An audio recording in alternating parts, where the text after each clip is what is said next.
Alright, so today we're looking at this origami set.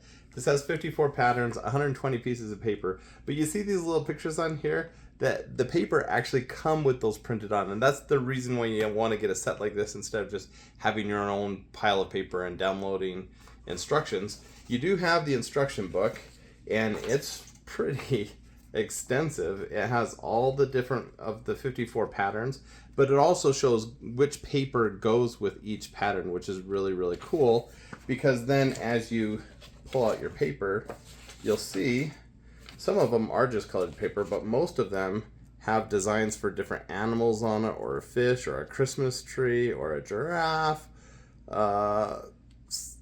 panda bear.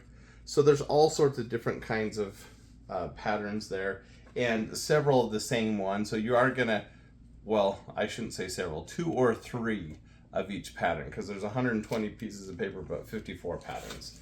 So really, really cool set. There's a reason this is so popular. It's awesome, and they all come, you don't have to cut off the edge of your paper because they're already in squares. They're perfect, ready to go.